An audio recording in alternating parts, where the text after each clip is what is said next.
ছাত্ৰ ছাত্ৰীসকল আজি মই তোমালোকক ক্লাছ 6ৰ ইংলিছ টেক্সট বুকৰ chapter 8 I love my country বুজাবলৈ ওলাইছোঁ তোমালোকে ভালদৰে শুনি যাবা I love my country. You have probably heard or read about people who took part in the freedom movement of India. তোমালোকে নিশ্চয় তেনে মানুহৰ কথা শুনিছা বা পঢ়িছা যোনে আমাৰ ভাৰতৰ স্বাধীনতা আন্দোলনত ভাগ লৈছিলে Look at the pictures of the people below and say what is common among them. Look at the pictures of the people below and say what is common among them. তলত কেইজনমান লোকৰ ছবি দিয়া আছে তেওঁলোকৰ ছবি কিখনলৈ চোৱা তেওঁলোকৰ মাজত কিবা এটা একেই আছে কি বাৰু ক'ব পাৰিবানে Arrange the letters to find out the answers আৰু তলত যিকেইটা বৰ্ণ দিয়া আছে সেই বৰ্ণকেইটা তোমালোকে যদি সজাই পেলাই লিখা তেতিয়া তাৰ উত্তৰটো তাতে পাবা এতিয়া ভালকে চোৱা কি হ'ব freedom fighters FREEDOM freedom FIGHTERS fighters freedom fighters এতিয়া এওঁলোকৰ নামবোৰ ক'ব পাৰিবানে প্ৰথম ৰাণী লক্ষ্মীবাই মহাত্মা গান্ধী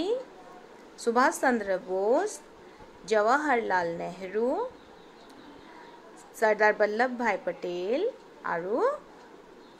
লোকপ্ৰিয় গোপীনাথ বৰদলৈ তোমালোকে নামবোৰ লিখি থবা এতিয়া চোৱা Now read about an Assamese freedom fighter Bhogeswari Phukanani কৈছে যে এতিয়া তোমালোকে অসমৰ মুক্তি যুঁজাৰু ভোগেশ্বৰী ফুকননীৰ কথা পঢ়া অনন্ত Do you know who Bhogeswari Phukanani was অনন্তই সুধিছে কাক সুধিছে প্ৰিয়াক সুধিছে তুমি জানানে ভোগেশ্বৰী ফুকননী কোন আছিলে প্ৰিয়াই ক'লে I have heard her name but there's very little I know about her প্ৰিয়াই কি ক'লে যে মই তেওঁৰ নামটো শুনিছো কিন্তু তেওঁৰ কথা মই খুব কমেই জানো অনন্তই ক'লে Let's read about her then আহাচোন তেওঁৰ বিষয়ে আমি পঢ়ো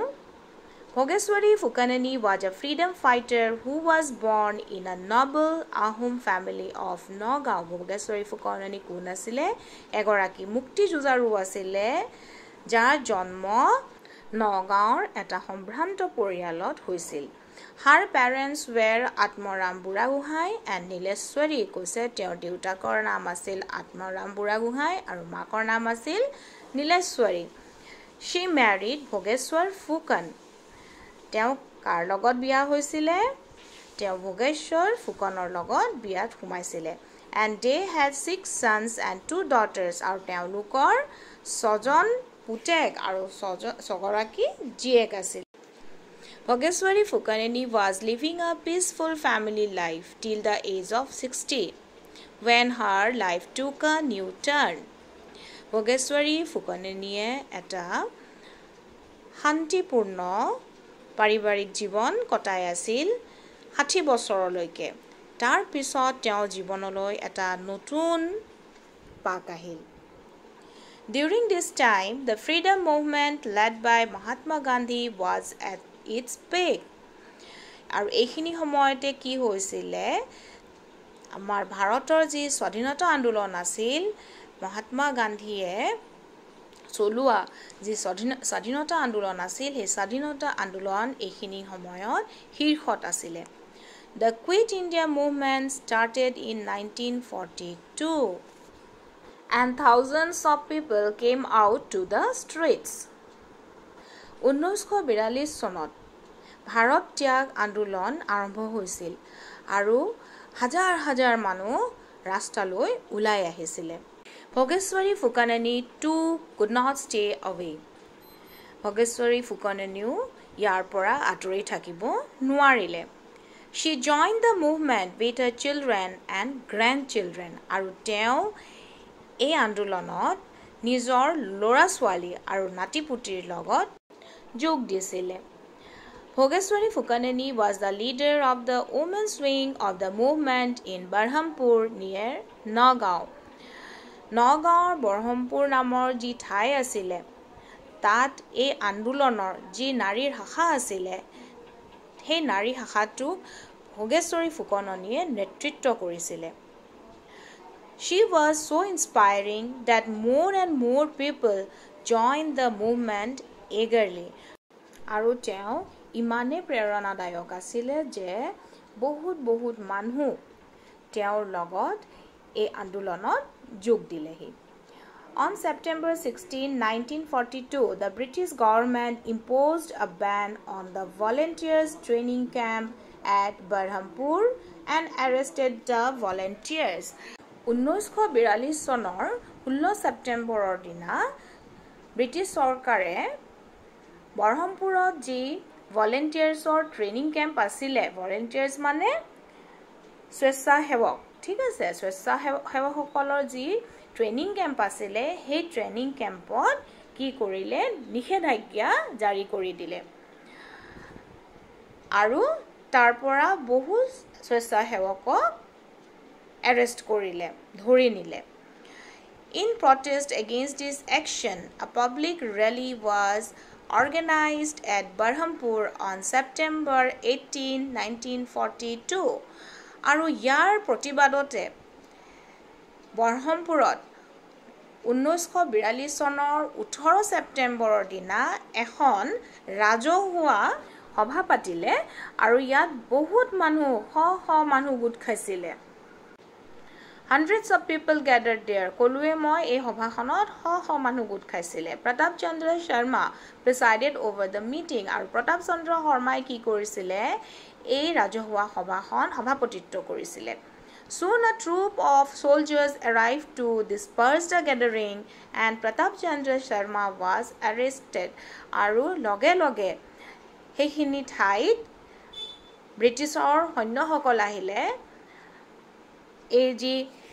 গুড খাইছিলে মানুহসকল এই মানুহসকলক আতৰাবলৈ কিউ নাহিলে ব্ৰিটিছৰ সৈনিকসকল আহিলে আৰু প্ৰতাপ চন্দ্ৰ শৰ্মা কি কৰিলে এৰেষ্ট কৰি ললে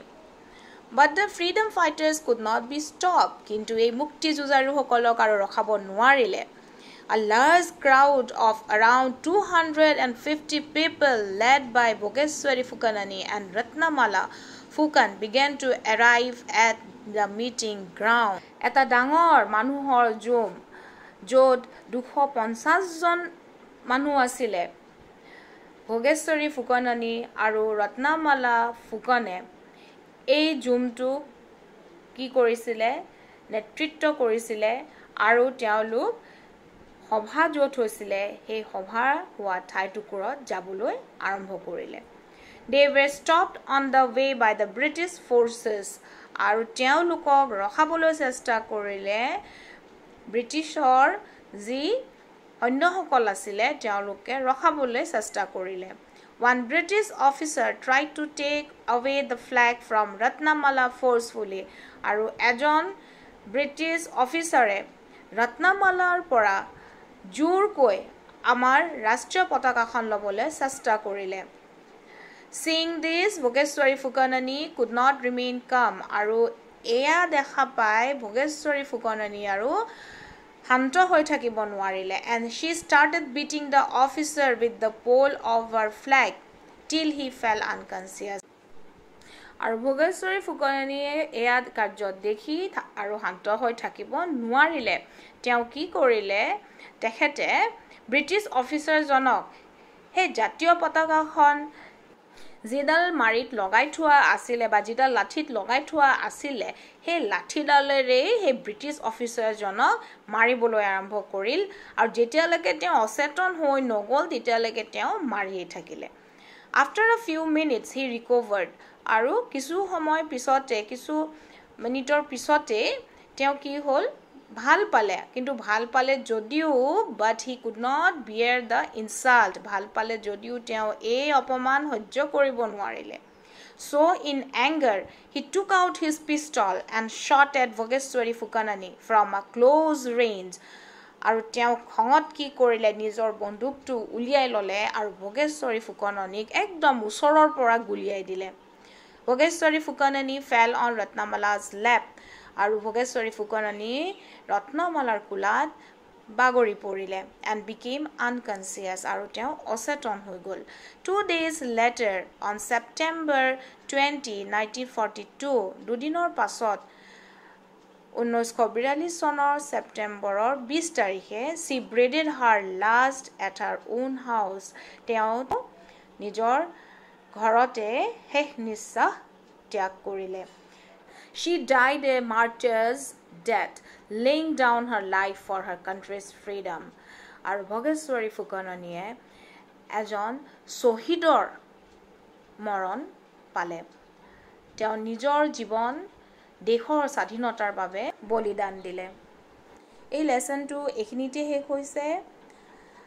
এই লেসনটোৰ পৰা আমি আজি ভগেশ্বৰী ফুকননীৰ বিষয়ে গম পালো তেওঁ কিমান সাহসী আছিল আৰু তেওঁ দেশৰ বাবে কি দৰে নিজৰ জীৱনৰ বলিদান দিছিল আজি হেয়া কথা জানিলো আশা কৰো তোমালোক সকলোৱে বুজি পালা শেষত এটা কথাই কম ঘৰত থাকিবা সুৰক্ষিত থাকিবা বাহিৰলৈ গলে মাস্ক পৰিধান কৰিবা আৰু সামাজিক দূৰত্ব মানি চলিবা